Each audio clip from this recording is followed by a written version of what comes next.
it's the Really Charlie Podcast. Yeah, it's the Really Charlie Podcast. Yo, it's the Really Charlie Podcast. Bumping through your broadcast, grab a chair, fill your glass. Yeah, it's the Really Charlie Podcast. Yo, it's the Really Charlie Podcast.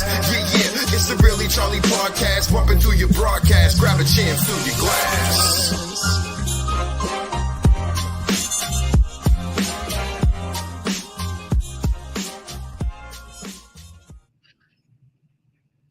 Hey, welcome to the Really Charlie Podcast. And today I have three guests.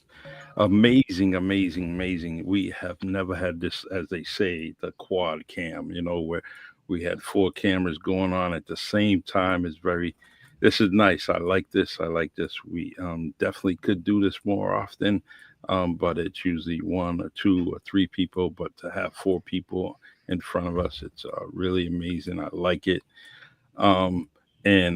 So everyone on YouTube, LinkedIn, and Facebook Live, tonight's guest is Paula Santos Young, my co-host from Fentanyl Facts and Stories. We do that every Monday at 7:30 on Facebook Live and YouTube and LinkedIn.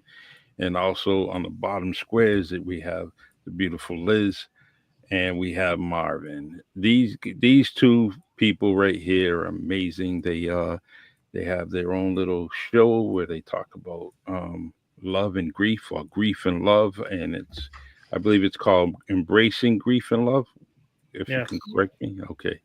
And so these three fabulous guests have experienced some heartbreaking losses over the years, and so that's why we're here. We're going to talk about loving someone and also grieving over them. So what I want to do is basically just get the message out there that anyone out there that is going through an experience similar to theirs, or I hope it doesn't get worse, but you're not alone. You are definitely not alone. There's so many people out there that are trying to support you and listen to your story. All right. So welcome everybody. Thank you for joining me, and thank you for taking time out. I know all three of you are very, very busy. So I appreciate you coming on. Thank you. Thank you. I like when you say busy, but one thing I've learned about busy is like we all get busy, but at times we get busy with what we want to get busy with, and sometimes we make time for things that are important. So I agree, people get busy sometimes. Some things are unintentional busy, but for the most part, we spend time on what we desire to do. Exactly. So Paula, how was your day? It was good. A lot of good progress. As you know, Charlie, Marvin, and Liz do not, but I know a lot of the community does. So one of the things that I've started doing is I actually work in a recovery clinic now. And what I do in the recovery clinic is I do intake for people who are coming in for substance use or, alcoholism. And we have recovery coaches, we have recovery coach navigators, we have clinicians. And it really is something that I truly enjoy, because the things that I've been going through and dealing with in my progress and my journey of being out there, being an advocate for awareness and education and prevention around fentanyl and the crisis that we're facing in the United States, is I'm actually meeting people who were smoking or doing fentanyl and other substances and came out of it and are now in recovery. And it's such a pathway of, if anyone can get into the recovery community, please do, because I say it all the time. The stigma continues to be out there, and it's terrible. The stigma continues to be, they're just an addict. No, they're not. They're a human being. And that's how they should be treated. And having people come to me now and getting to know people and knowing their story is something that I think I think we need to have a forum where, our politicians should be there, our law enforcement, because these are the folks that continue to have the stigma that, it's just an addict. It's someone who doesn't matter. And that's so far from what it actually is. And I think with just everybody being here tonight, with the both of you, Liz and Marvin, and your stories, as everyone knows, and I found out tonight, it's coming together. It's coming together to let folks know that you can talk about this and you should talk about it, because it's always going to hurt, right? I mean, Liz, I know you lost your husband. I'm sorry. And Marvin lost his wife. I lost my child. And, I think the biggest thing for me is, and for the community listening, don't come to us and tell us things that you wouldn't say to someone else. Meaning, oh, how can I help you? What can I do? How about you just be there and listen? Because sometimes that's all we need. I agree. And I try to tell people when you go to different functions, where it's funeral services or wakes, and I say, look, sometimes you may say the wrong thing. So just go there and give a big hug and a kiss. Words trigger different things. And so sometimes just giving someone a big hug and saying I love you is could be the best thing. Um, so, all right. So everyone that Paula lost her son through fentanyl poisoning. Andrew, dear friend of mine, and great man, great young man, and he was doing some great things with kids and mentoring, and he started an organization called Achieve Greatness 88.org. And so that is something that Paul is keeping on going, along with many other people that are with her and her husband Phil. And I just wanted to let you guys know that that's another outlet for Liz and Marvin, that you can use. And it's kind of this, there's a lot of people involved in it that are kind of where grief and getting a message out is very, very important. So Liz, do you mind telling your story if you want, or tell us, um, Sure. yeah, I just want to start by saying I'm sorry, Paula, for your loss. And I think you're doing great things. I love that you are keeping that program going and you're helping so many people. And I know that it doesn't, maybe, I hope it fills your heart with what you're doing, because just hearing it for the first time definitely gave me a warm feeling. So um, I lost my husband 6 years ago to a brain aneurysm. It was not expected. He woke up that morning and then he passed away. So it's been 6 years now, and definitely I have embraced grief very well, but I've had a problem embracing love. And so that's why we're here, Marvin and I, and we are just, going through this journey and trying to help people along the way. yeah. Sorry to hear that. And Thank you. I was telling Marvin and Paula earlier today that I was trying to make a reel with Paula's son, Marvin's wife, and your husband. But I went on your page and I didn't know who your husband was. I seen the picture later, family picture, but it was Yeah. much later. And but I had something in my head that I was trying to do, and I'll do it eventually, only because now I'm mentioning it. So I got to kind of create it and then send it out there. So um, and Marvin, you mind telling us a story about um, Yeah, your love? I've always got a lot of stories, but I always like to have a lead in. Hmm. So, and Liz knows this. I have a thing about mugs. So, I got one of my favorite mugs today. It's the same as my email. My email is MDS Let's Build Today. Nice. That's been my one of my affirmations. Let's build today. So I think it's important for people to come together and connect and build from where you're at. I second what Liz said. Paula, my heart goes out to you. Thank you for sharing as well. You said one thing before we went live is so important, and you rarely see men coming forward talk about the pain.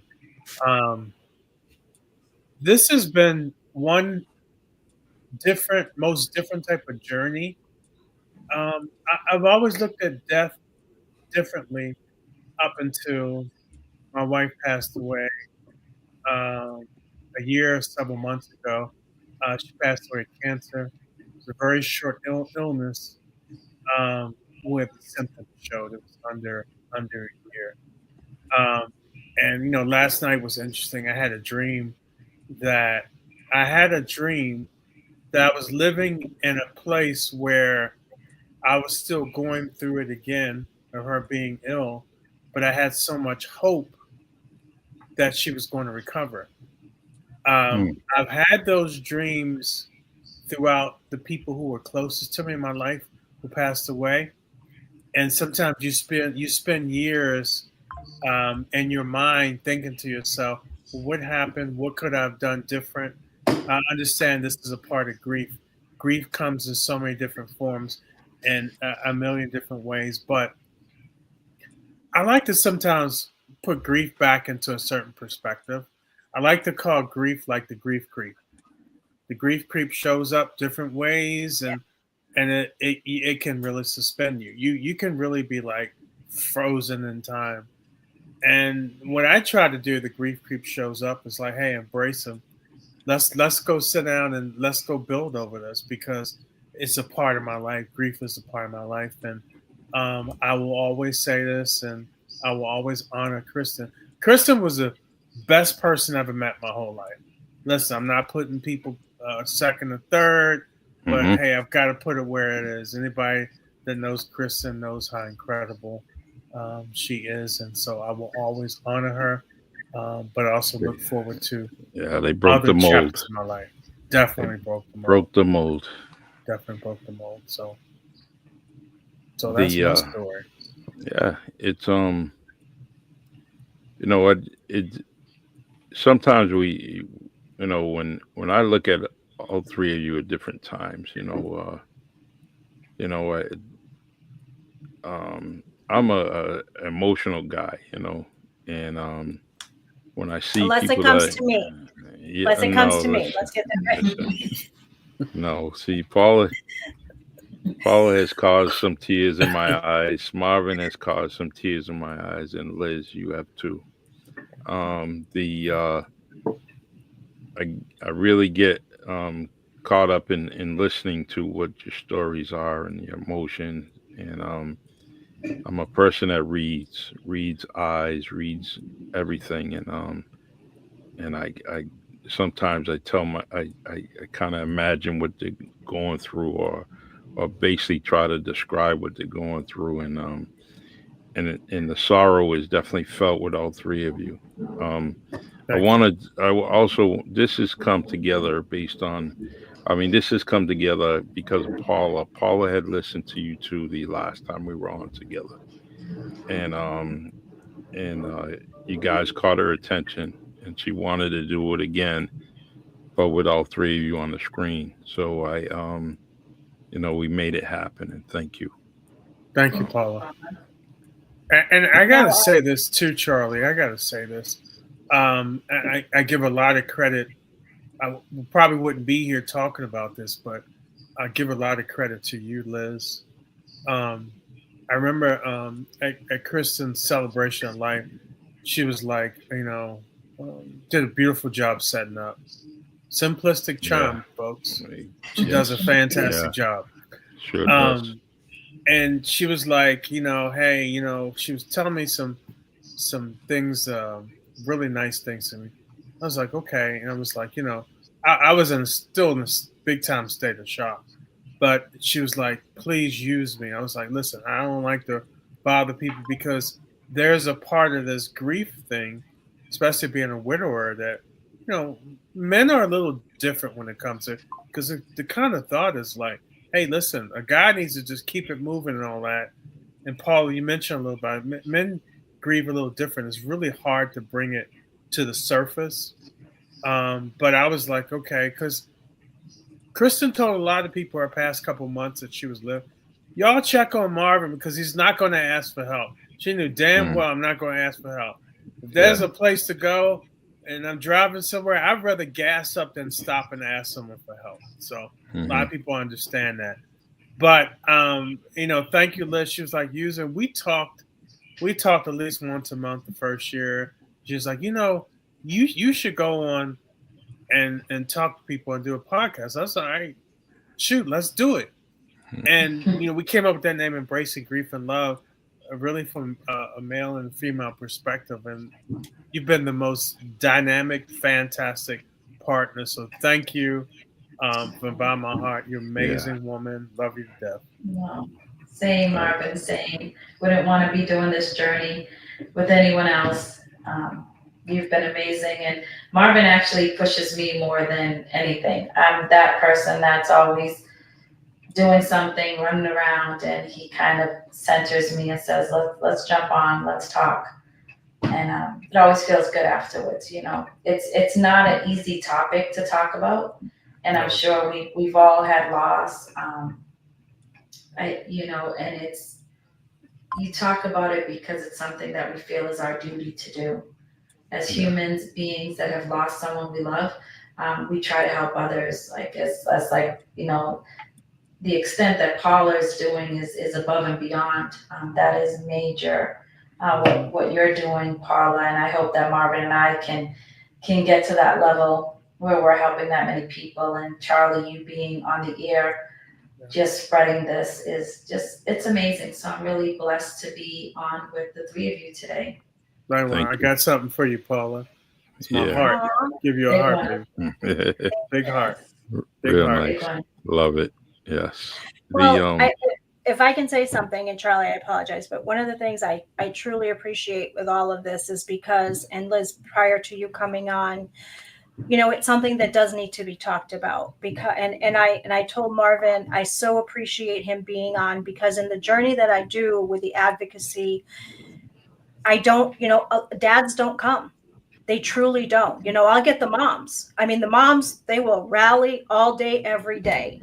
It's amazing. I mean, Charlie knows that my cell phone number, everyone in the United States has Paula Santos Young number. I mean, it's just a connection of when you become a grieving parent, you have an army. And that army is one that is huge. And it's one that unfortunately continues to grow instead of decrease. Charlie has met some of these women that I've brought on, some moms and even dads, and he's allowed me to do that in the platform that we have on Mondays. But it's so important for even the both of you to talk about what you are talking about. And that's my husband. So Marvin, as you see, as a man, he feels that they failed as a protector. Yep. That's what happens with grief when you lose a child. You feel that you failed, and it's hard to discuss and face. And these are one of the things that we talk about so much, is the dads talking about it, the men talking about it. Because, and Liz, with yourself, with losing your husband the way you did, and Marvin losing your wife the way you did, we have to talk about it. There was someone that said to me one day, it was a mom, and she said, Paula, the moment we stop talking about them is when they become forgotten. Mm-hmm. So don't ever stop talking about them, because they existed and they exist. And if someone cannot handle your grief, which some people can't, that's okay to let them go. Because what you also learn in the grief process, and I'm sure the both of you have, as I have and my husband have, a lot of people can't handle our grief. No. They just can't. No. So they need to step away, and we need to let them.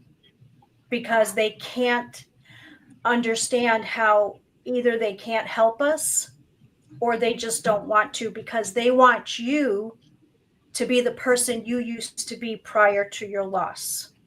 It's a good point. And I can tell you that with me, and Charlie knows me for a very long time, I am not the person I was prior to losing our son.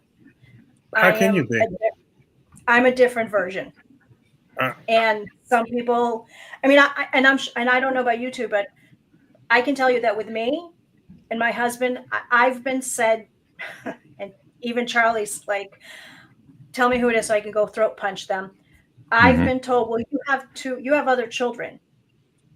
Oh, yeah, it's shameful. That's wow, so pathetic. That's worth getting a throat punch. Yeah. I'm sorry. That's worth getting a throat punch. And like I said, earlier, that if you don't know what to say, don't say anything at all. And some people just, you can't, there's no way that I want to be in the shoes or fill the shoes of either one of you, all three of you. There's just, but I also, the reality is that it can happen to anybody. Yeah. And as I say, I don't want to go through it, but guess what? My wife may go through it. Something may happen to me. So I just want you three to keep on going and doing what you're doing as far as reaching out to others, because there's a difference. There's a difference in Marvin. There's a difference in Paula, and there's a difference in Liz. Just during this time that I've spoken to, compared to, the first time I met Liz and then Paula, something, I don't want to say better, but it's I could see an expression in Marvin's face that brings out some joy, when we're talking still. And Paula, the same thing. We laugh, we joke, and Liz, I mean, just when you first came on, a beautiful smile of yours. So, if I'm only getting sprinkles of joy from you guys, I could see it, and it, as your friend, as your relative, I'm just saying that, that I just want to say that I like to see that, and I'm not demanding it, but it's nice to see that all three of you can give us some sprinkles of smiles and happiness, because I feel for you. I definitely think of all of you much. Every week, I'm talking and speaking to people. Coach M100 is, and that's what he is. 100% a coach. And Liz just said it. She just said it. She don't want to go through this with anybody else but you, only because of what you do. I so appreciate that. I mean, yeah. I was a broken man into a million pieces, trying to hold it together, but it was like, and then on top of that, dealing with stuff with my daughter. Maybe I'll put that in my book when my book comes out. But I'll be ready for that book. Oh yeah, I've already started writing it.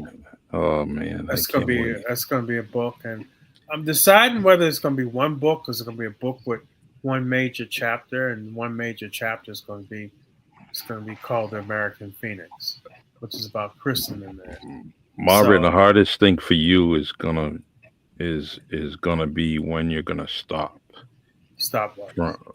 writing the book. That's gonna be a hard thing for you. So I just want to let you start or stop. Stop. STOP. Stop it. I think that you're gonna, you definitely gotta, like someone like Liz or myself, it's got to tell you, all right, Marvin, that's enough for now, and because I know you're gonna feel like you got to get something in it, and I just want you to know, your starting point, and that's what you're doing right now. But you can always make multiple books too. Yeah, and that's what I'm saying. That so I mean, I look at things if all things are unfolding the way they're supposed to, not sometimes the way I want them to. They Mhm. are unfolding the way they're supposed to, and I feel more at peace with that. You know, I'm very grateful for being able to experience someone like Kristen for 13 years. I feel very fortunate, blessed, whatever you want to call it, but to have that whole experience and those constant reminders. And I remember there was a lot of stuff going on in Kristen's life when I met her. Helping her get out of hiding and all this stuff. And I said to, I'll say this, and it's going out to a mass audience. I know it's corny, but you know what? I don't give a damn. I said to her, first time I went out to dinner with her. We were supposed to go to coffee. It turned out to be dinner. I said, listen, I don't know where it came from. I know you guys are going to laugh at me. I said, I'm here to remind you of your greatness. And it was something that was flowing through me. And sometimes we have these things that kind of flow through us. Sometimes we just got to just ride the wave. And so to be able to say that, know that, is kind of how we fell in love over the phone, because I had to go back to Charlotte. She was still in LA. But one thing I realized too, towards the end, while I came here to remind her of her greatness, she spent all her time reminding me of my greatness. Mhm. And so that whole thing, when you think about being nourished, because losing people, as we all could talk about, is tough, but there's so many lessons in between the grooves here. Yeah. And so many things that, I mean, honestly, I think about some of that thing, and just by that could last me 10 lifetimes, because sometimes you find yourself going through grief. Some days you're out here searching for something, some type of validation or something to make you feel good. But sometimes when you can rely back on that message, oh man, that's like, Mhm. makes me feel so great. And I can go by that. And so that's when these are things when I talked about Charlie, I told you, I feel like, and Liz, I told you, I feel like, I started getting my mojo back some, was Mhm. that, I've had people who fed me along the way. Sometimes you got to learn to feed yourself, but I'm very grateful to have that, because there are a lot of people who are in worse situations than I'm in. Sometimes it doesn't seem real, but Yeah. we're out there. And I think about, Paula, what you said about the whole stigma around people. I think about this whole thing of grief. It really brings some commonality to all of us, because we all are going through something, but we can all reach out to each other with the heart and the love, let you know, hey, you're one human, we're one human, but we're all some type of collective consciousness, and we're all connected in some ways. And a lot of ways when people are going through things, you can just feel it. And thank you, Paula, for just bringing that to light when you're talking about the stigma around people. These are people who are going through addiction. These are people going through grief. These are people going through things, and we can all reach out and give a helping hand. Whatever it is, could be a smile, a hug, something.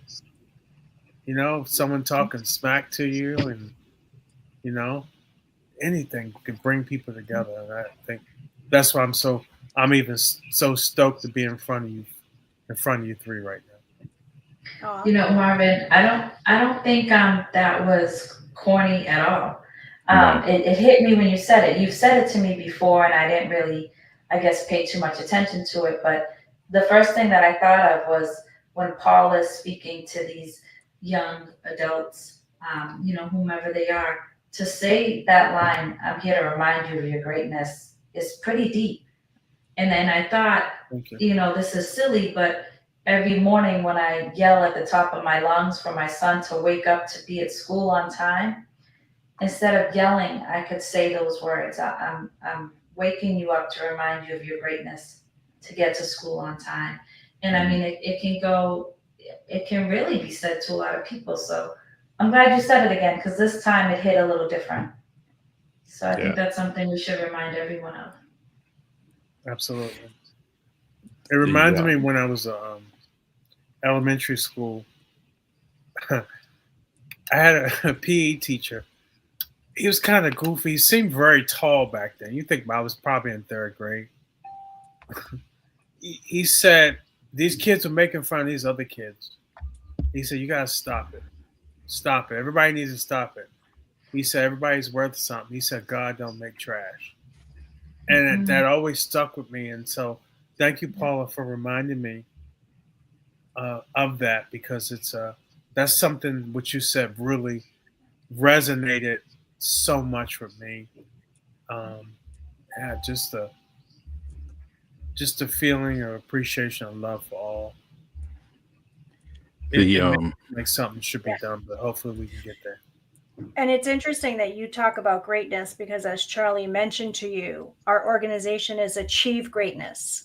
Mm, So our son came up with that. And when I speak, Liz, just to let you know, I speak from high school kids, elementary, all the way up to college level and adults. The event that I was at on Friday at Gillette Stadium was all of the Massachusetts Emergency Response Department teams from all of Massachusetts. There was 500 people there. So we're talking law enforcement, sheriff, paramedics, firefighters.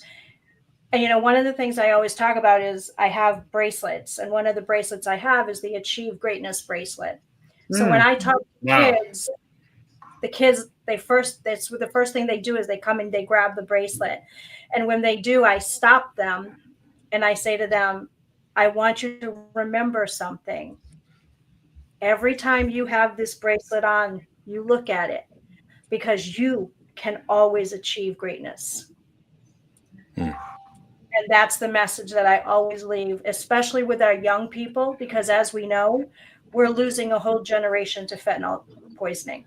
Right. And it's just not being talked about the way it should. No. It's not. No, it's not. It should No, be and talked this is about in why- schools a lot more. Well, true. that should be happening, Liz. You're right. And unfortunately, let's talk about it. Let's Talk about it. say what it is. That the superintendents say that there's not a problem. Yeah. There's So a this problem. needs to be talked about. Yeah, that's there's a big insane. problem. That's Yeah. I mean, how is that the same thing where they swept under the rug as mental health for Yes. young adults? Saw Yeah. a lot of that during. I've experienced that and saw a lot of that during came more to light in the beginning of COVID when COVID came out, but a lot of things should be treated as a health problem, not a criminal problem. Paula, Correct. probably to your point, fentanyl is probably, hopefully, it'll merge more into a medical problem as opposed to being a criminal problem. Well, fentanyl is a criminal problem, and I'll tell you why. Because right now it's being brought in through Mexico and the cartels. So No, I Marvin, get don't that know- part. I'm sorry. I get that part. I'm talking about the people who are using it.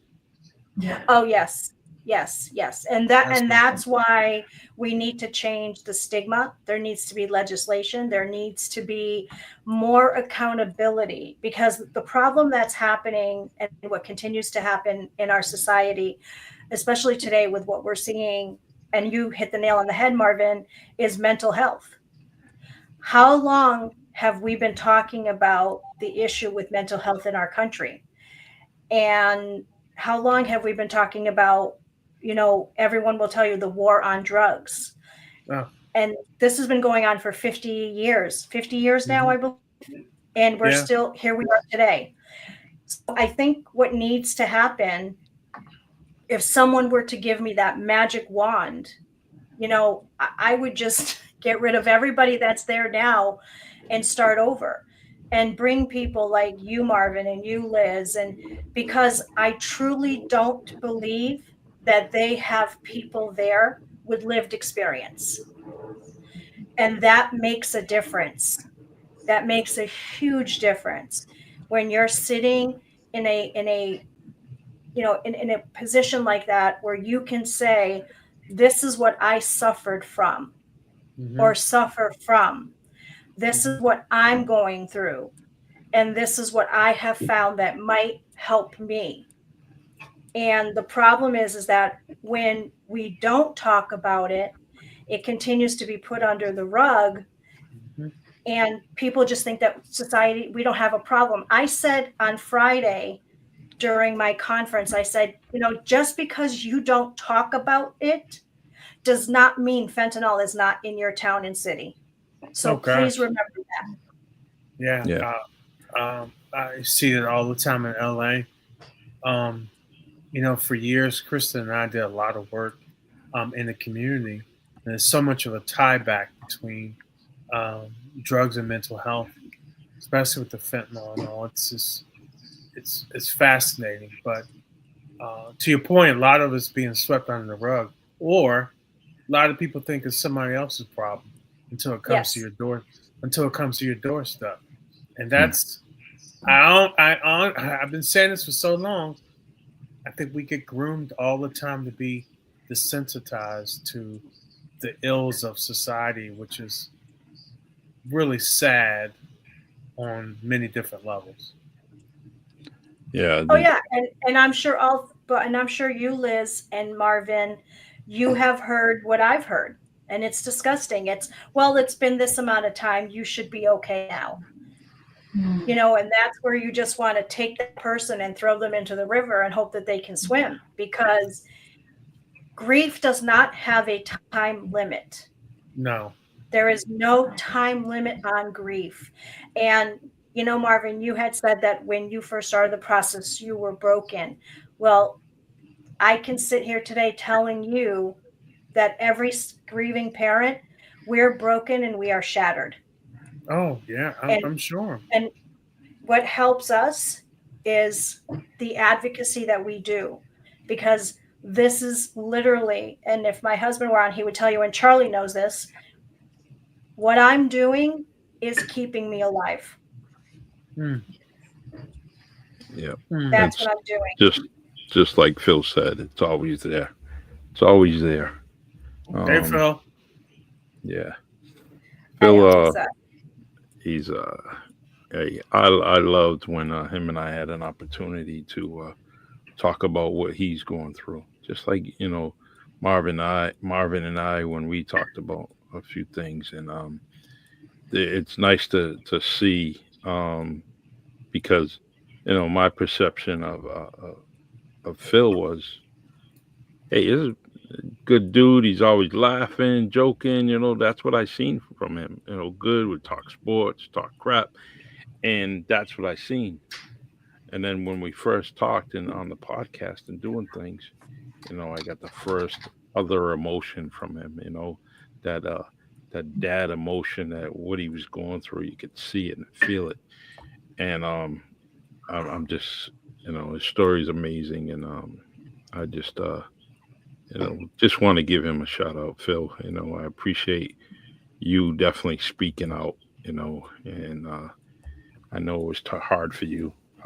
We all talked about how it's hard for men to come out and show their emotion, but I'm glad you guys did. Well, and Phil, real quick before you go to Liz, real quick, I'm gonna. Yep. Phil, I want to say, my heart and love goes out to you, brother. Never met you, but I'm feeling you, man, and I can't say I know what you're going through because I haven't gone through it, but I can feel from my heart and tell you how much I feel love for you, brother. Yeah, and it's hard for men to show their emotions because society has kind of crafted certain things, and some people are bought into the narrative. If a man's a little bit emotional, he's this, he's kind of, and you just see it out there. It's out there. I mean, I hear it. Yeah. Men should be blah, blah, blah, blah, blah. If he's outside of that, then he's this and that. Want a strong man. I'm like, what the hell is strong? I don't even know what strong is. What does that word mean? Yeah. And you have to, and you kind of, all men kind of go within that. And so you don't want somebody thinking that you're kind of a wimp because you show that high level of emotion or you're feeling a certain thing. And so, and then you feel in your mind, it's like, well, if I show this, then I'm going to be less of thought as being a man. These are a lot of quirks that men go through, especially when they've gone through grief, and you trying to live this duality here. You're shattering inside, but you really got to show the world something a little different. True. Liz, maybe that's something we can go into next time, like something we get together. For sure. Liz, I had a question for you, and as a mommy, as a mother, and you have your mother's instinct.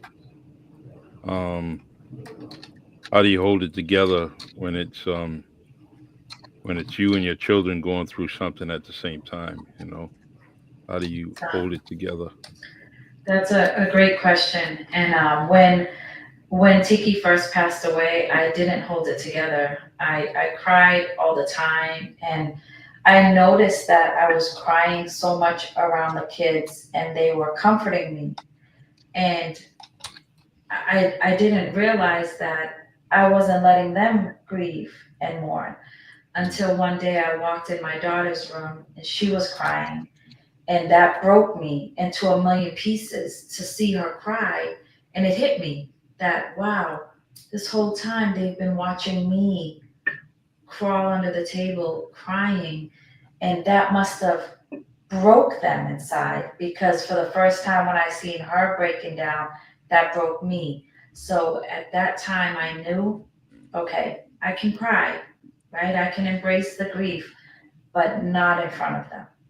Yeah. I think I had done enough crying, and they knew how hurt I was. And so I turned it around, and instead I talked about all the great things about their dad, and I tried to show light and say, you know, we still have purpose here. You know, we still have purpose here, and, you know, joy will come. And, you know, I tried to turn it into a more positive, because it was extremely hard, not realizing that I'm grieving, but so are they. Exactly. And so then I kind of put my mama bear hat on, and I changed things a little at that moment. I want to applaud you for that. And if you got to cry, go ahead, still cry. You know, go ahead, let it out. Because as they're actually not they're learning to deal with their grief too, right? And if you got to cry and they see you, you know, just do it, please. Yeah. Mama bear, yeah. Sometimes the mama bear needs to cry. You know, one person that doesn't cry in my family is my mother, right? Mm. I know she's going through a lot, but she doesn't, and so please, and I gotta applaud you, because you got three different types of emotion or people, you know, three bodies, you know, mind, bodies, and souls that you have to deal with. And you know, if you ever need me, please don't hesitate. Thank you. I appreciate that. I appreciate you very much. Thank you. Charlie, I see you got Phil. Oh, I'm sorry, Liz. Go ahead, Liz. No, hi, Phil.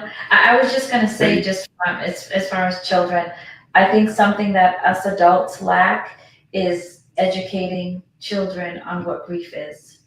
Mm-hmm. And I just wish that was, you know, something that was more talked about, because I don't think we talk about it with our children, and we don't explain that death is going to come. And Paula and Phil, I know you guys have, you know, your son had brothers, sisters. And so, you know, I'm sure they were grieving and they didn't even realize they were grieving, or they don't even know what those emotions were. And I think as adults, I think we all have to do better at educating the young kids on grief and losing someone that they love as well at a young age. No, very true. Yeah. I just want to give a shout out to everyone that's joined us on Facebook, LinkedIn, and YouTube. I really appreciate it. Feel free, add something. You need to know something, or you have a question, for anyone on this panel, please, put a question in the comment section, and we would gladly put it on the screen so they can answer it for you. Um, and Phil, how's your day, man? Yo, it's been kind of crazy, but I'm good. And this is a very I've been listening for a little while, and you guys, Liz, your story is amazing, and my brother over here in the corner. I would get myself on camera, but I have my glasses on, my pajamas, so I'm like, Yeah. I'm not. Bad hair day like your wife always. Well, she's always primping it. She's always primping on the screen, but I tell you. What the subject matter is true, because one thing we've learned, and I've learned, and you just brought it up, was the mental health part, right? So when my children are younger, and Paula's probably told you a story, we're a blended family, so I always was like, man up. I grew up in Washington D.C. I grew up in the projects, so my thing was, we're people of color, we gotta do whatever we can to survive. So you can't let all the daily emotions of life take you down. You got to deal with them. So after Andrew passed away, I realized that was probably the worst advice I could ever give as a father, Mm. because he and I had spoken several times, and Charlie knows our story. We had a tumultuous relationship, and several months before he passed, he and I literally spoke for 3-4 hours and just let everything out. We forgave each other for whatever issues we had. We apologized, and I really thought that it was going to be an opportunity to be part of his life, and vice versa, because we had missed some time in over the years. And what I found out, that we had a lot in common. I love to coach ball. Andrew picked that up. That's how he started to achieve greatness, because he loved basketball, because that was always our counselor. We didn't have much when the kids were younger. Think about it. I had two from two marriages. Paula had three from her relationships, and now we got five boys. So we didn't have a whole lot. And hot dogs and beans were always, I'd soup them up, and that would be a great meal. To this day, we still eat them. I call it our poor person's dinner. So, I mean, it was just things that we just connected with, but basketball was always the key. And then when Andrew had started his organization, we just decided that it was, when I watched Paula, and I tell this to everybody, I call it picking up pieces of Paula, because she detonated on March 22nd, March 8th, 2022. She detonated, she exploded, and it was like somebody dropped a bomb in our house. And now I don't know what to do. There's books on grief and how to deal, but how do you deal with somebody you love literally shattered, like just pieces all over the place? Yeah. And the fallout from that, it was nuclear. I'm sitting there as a man going, okay, I failed my wife because I couldn't protect my son, my child. So I looked at everything as I'm a failure. And my oldest son talked to me quite a bit, and he's like, Dad, if you don't unlearn everything you've learned about when someone you love passes away, how you deal with it, which was always to bury my feelings when I buried the person. And what I learned from all this is that grief is okay. I'm a big dude. I'm 6'4", 300 pounds. So people know I've always been a brawler. And to see me cry, I think it resonates with people, because my tears are real. They're not fake. And they come from a part that I decided to let myself feel. And I hope that it can help other men who go through this. And like Paula said, the women, the moms, they always band together. The dudes, the guys, we're like, yeah, I really don't want to talk about it. Yep, that's what I've been saying. Right. Oh my God. And I pivoted from that and said, you know what? I will talk about it. I will deal with it head on. I will no longer run from it. But I had to talk to Paula and say, hey, look, this is what I've learned for 60 years of my life. At the time, I was 58. So I was like, 58 years of my life, this is what I've learned. I'm going to unlearn it. And I'm going to ask you to help me, because if I didn't make that pivot, Paula and I wouldn't be together, right? Wow. I didn't want to go to the cemetery. Paula wanted to go there every day. I couldn't understand, why do you have to go? He's not here. His body's not, his spirit's not here. He's not here. And that's when my son told me, he's like, Dad, unlearn it, because you're going to end Mhm. up divorced. And you know what? It was the best advice I ever got. And I'll listen to my children, because as they've grown up, they've developed certain levels of wisdom as well. And I think it's important to have that communication. So I decided, and I'll make it real short because I know I can go on and on and on with this, but the biggest change in my life was deciding to deal with Andrew and his passing, and what Paula's emotions were and what my emotions were, and dealing with them in the rawest form possible, so that I one day could help others go through this.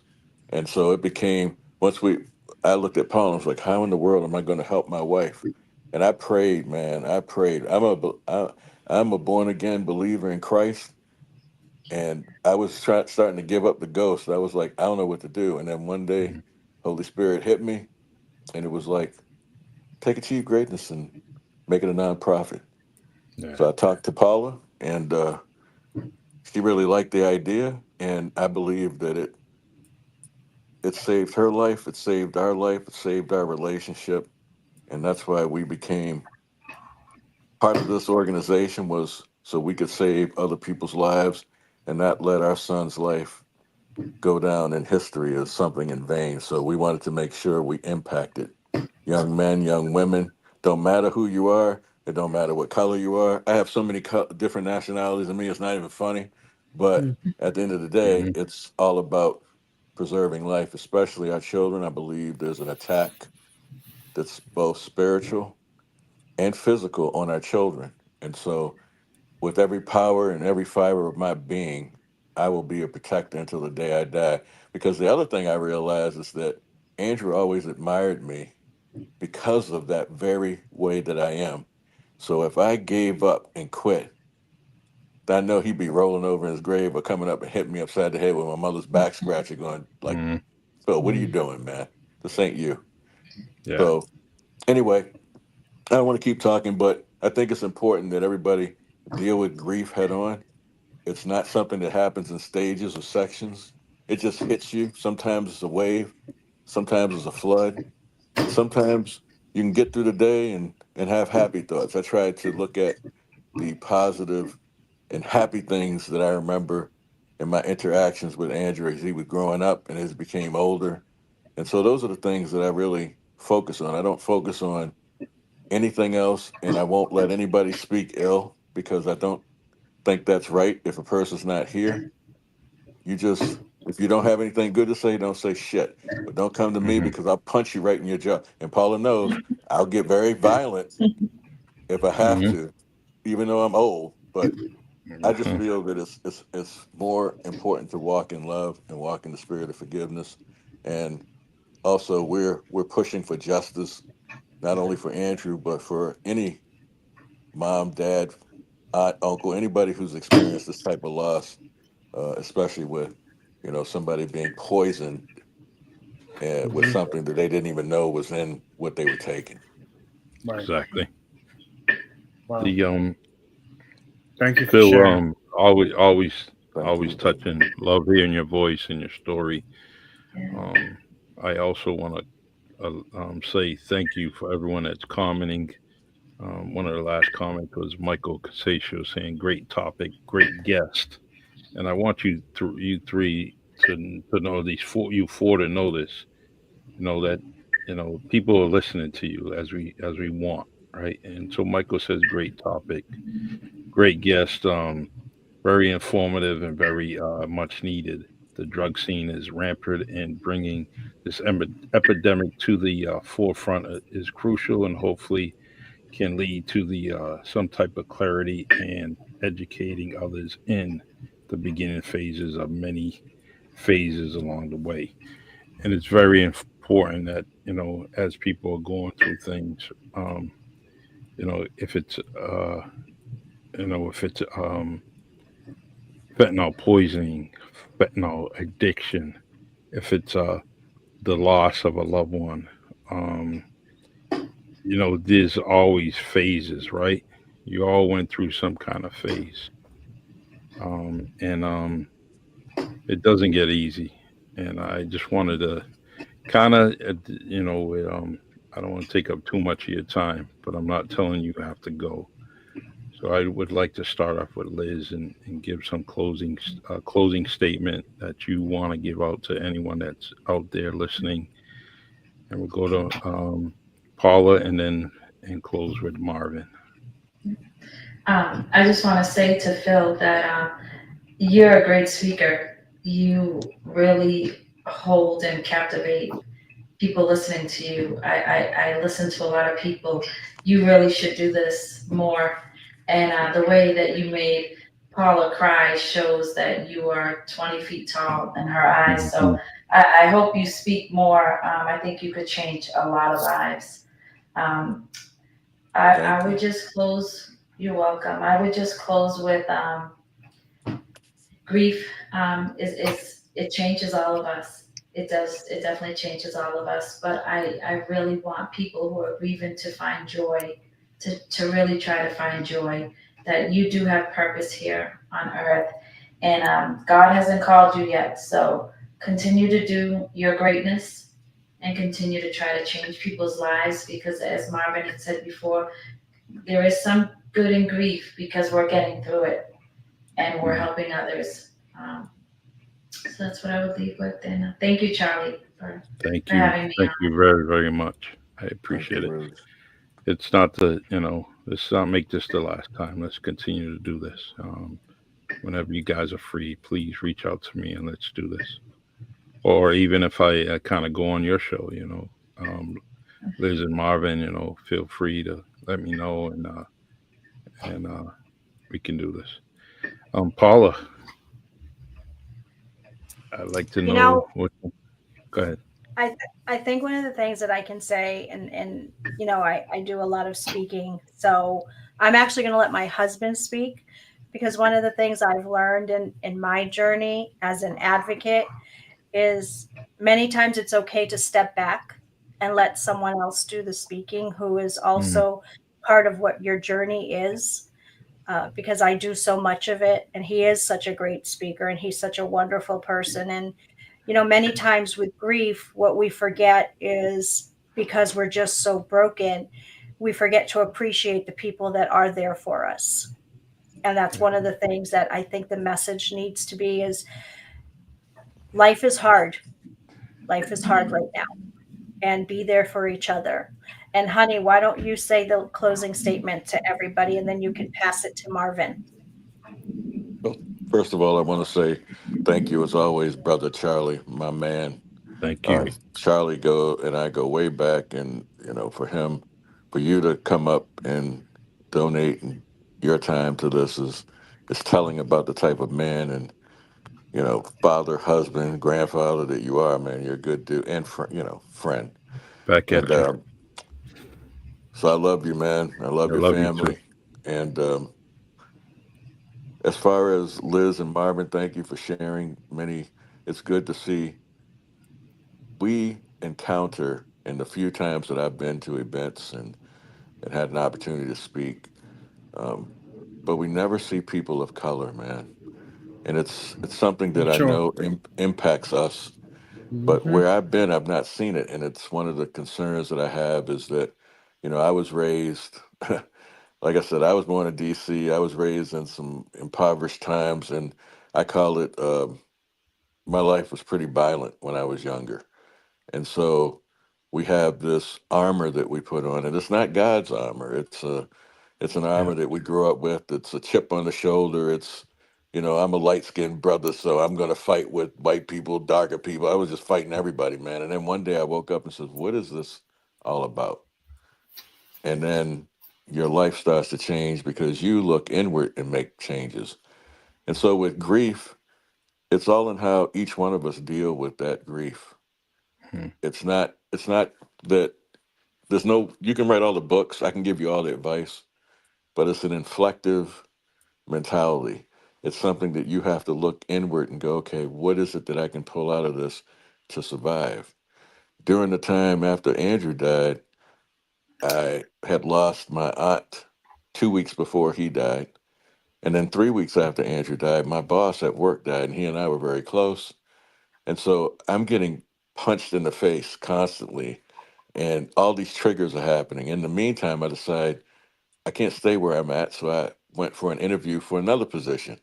And when I ended up telling the CEO of the company I work for what had happened, he looked me in the face and said, "How in the hell did you do that?" I said, "It was but for the grace of God that I was able to Mm, persevere." And Amen. some people don't have faith. I get it, and I'm not going to try to preach to people, but I would say this: we all have a certain innate ability to persevere. In the book of Revelations, I kept saying to myself years ago, it says, the overcomers shall inherit the kingdom of heaven. And for many years, I tried to figure out what that is. And then it hit me one day. In order to overcome, you have to go through. Mm, And it's all in how we get to that other side. And so when you deal with a humongous loss, and then I just recently, this October 3rd, my father passed away. I watched him die in front of me for 10 months.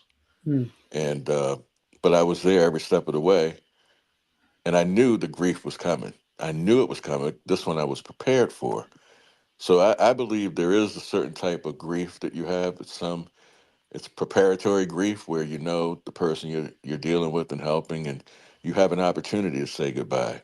It's that sudden passing, the sudden loss that really blows up how you feel. And you're still going to feel pain, but that sudden, unexpected one, that's what that's what sends many people to the grave with the person.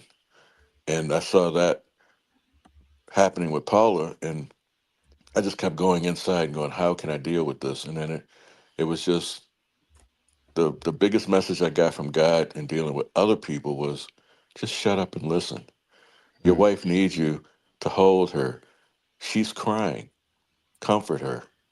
So everything that I did, I put myself to the side, and I just made sure that in every step of the way I could be there for her.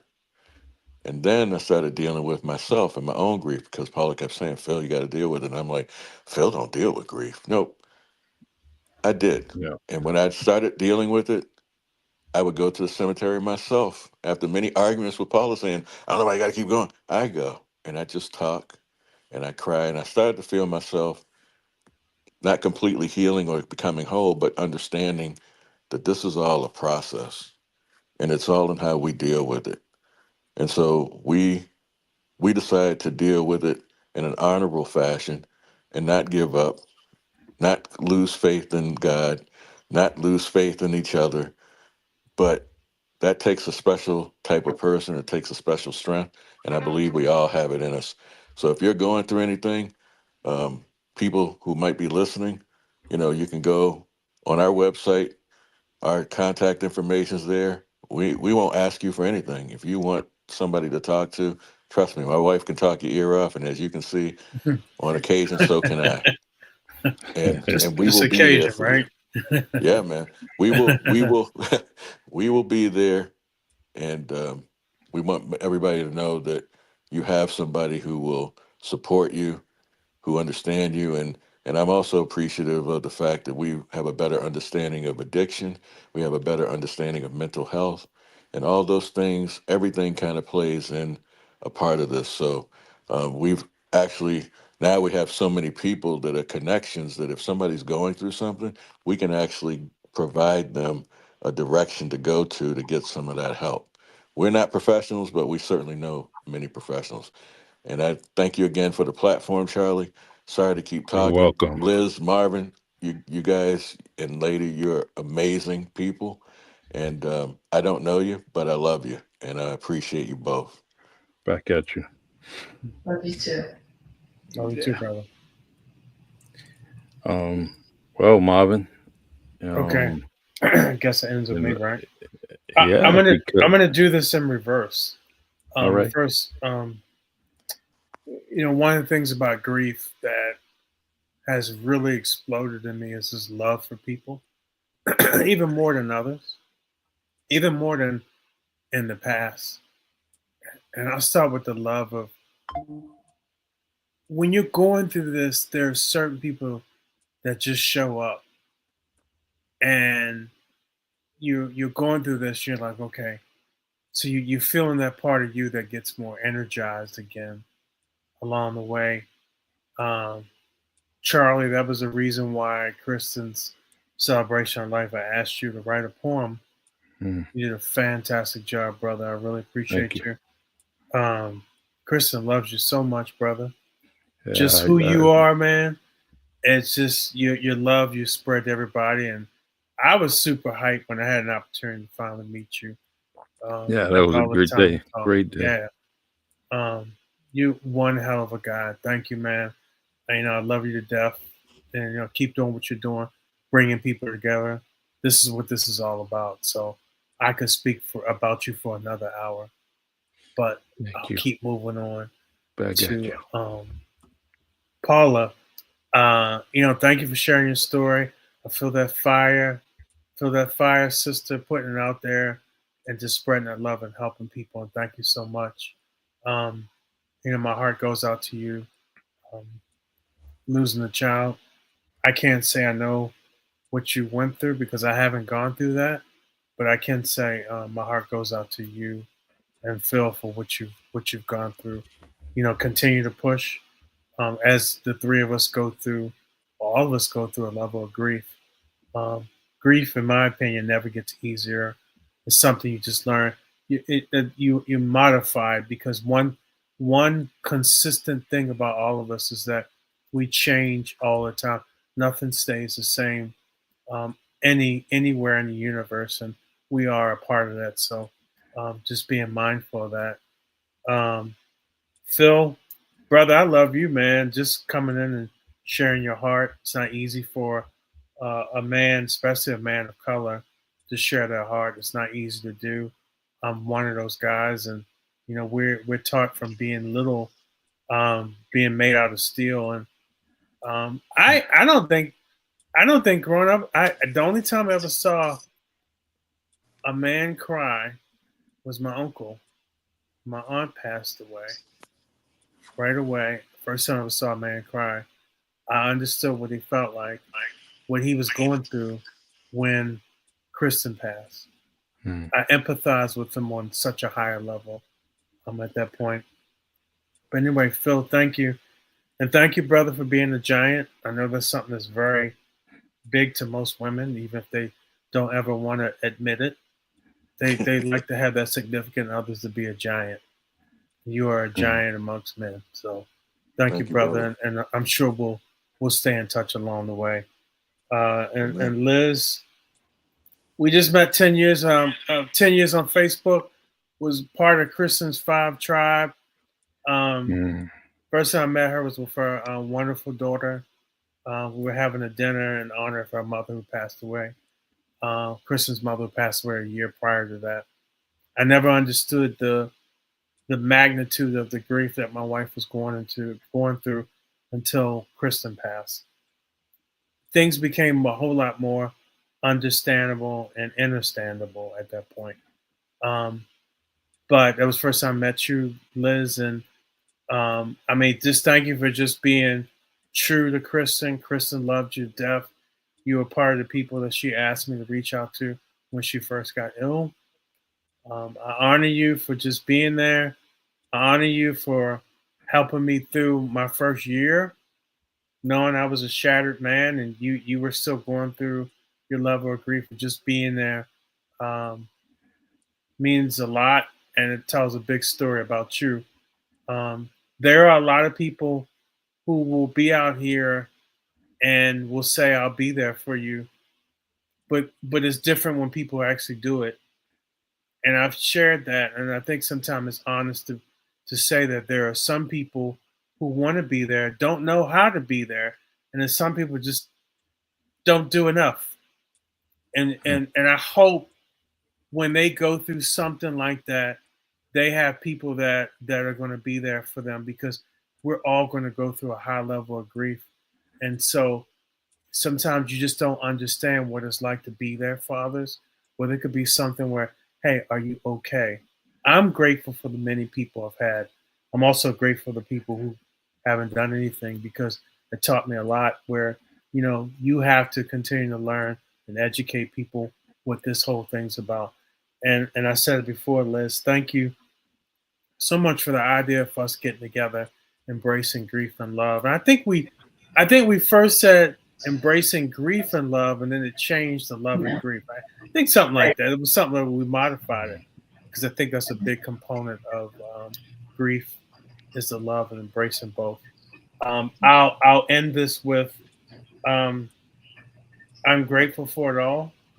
I am more convinced more than ever. Your life unfolds the way it's supposed to be. We all get something from everything that we go through, whether it's good or bad, and we expand from it. Hopefully we can use it to not be destroyed from the inside out, but an opportunity to go out here and make a difference in the lives of others. Because unfortunately, grief is one thing that can really bond a lot of us together, where we can learn from each other. And grief looks different from every individual in this world. So those are my thoughts. Thank you, everybody. I love you all to death. I love you guys. Yeah. Thank you. Love you, man. Tracks of my tears came down my face tonight a couple times, and I just want to let you know that you got to keep on doing what you're doing. But even if you don't hear what I just said, I want you four to get connected. There's no reason why you can't be connected now, because we're all on Facebook.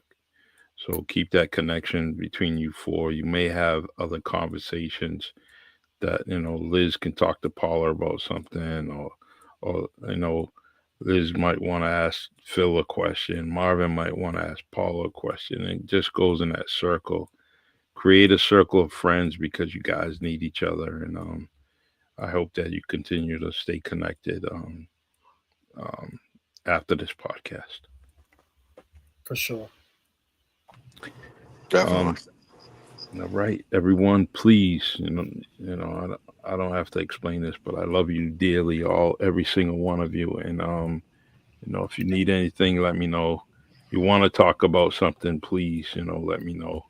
Whether it's one of you, two of you, or all three of you, four of you, please get in touch with me, and we can make sure that we get it. Make it happen. All right. I think we could do this once a month. I'll be ready. Possible. If that's, I don't mean to put anybody on the spot, but that's just what I am. I'm down for it. All right.